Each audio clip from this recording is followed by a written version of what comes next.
Hello everyone, అందరికీ నమస్తే. ఈరోజు వీడియోలో నేను గోధుమ రవ్వతోటి లడ్డూని ప్రిపేర్ చేస్తున్నాను. చాలా ఈజీగా ప్రిపేర్ చేసుకోవచ్చు.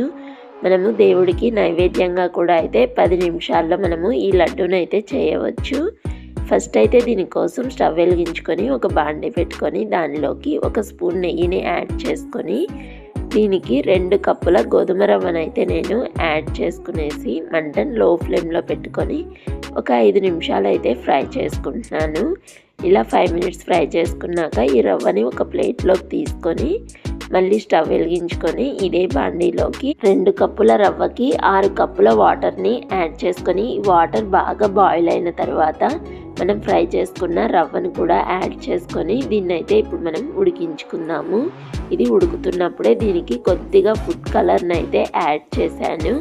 దీనిలోని వాటర్ అంతా అయిపోయి రవ్వ దగ్గరకు అయ్యేంత వరకు అయితే మనము దీన్ని ఉడికించుకోవాలి.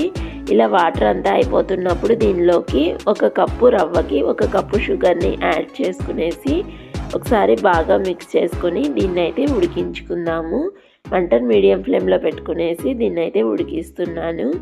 ఇలాగా ప్యాన్ నుండి ఈ రవ్వ మొత్తము సపరేట్ అయ్యేంత వరకు అయితే మనం దీన్ని ఉడికించుకోవాలి.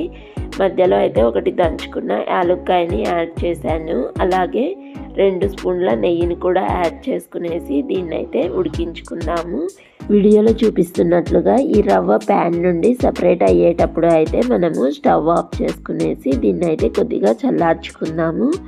ఆ తర్వాత ఈ రవ్వని ఒక ప్లేట్లోకి అయితే తీసుకునేసి చేతికి కొద్దిగా నెయ్యిని పూసుకొని దీన్ని అయితే లడ్డూలాగా ప్రిపేర్ చేసుకుందాము. చూడ్డానికైతే సేమ్ మనకు మోతీచూర్ లడ్డు ఉన్నట్లే ఉంటుంది, కాకపోతే టేస్ట్ అయితే కొంచెం డిఫరెంట్గా ఉంటుంది. చాలా బాగుంటాయి. ఇలాగే అన్ని లడ్డూలను అయితే ప్రిపేర్ చేసేసాను. మరి ఈ స్వీట్ రెసిపీ వీడియో మీ అందరికీ నచ్చింది అనుకుంటున్నాను. నచ్చితే please like, share and subscribe to our channel.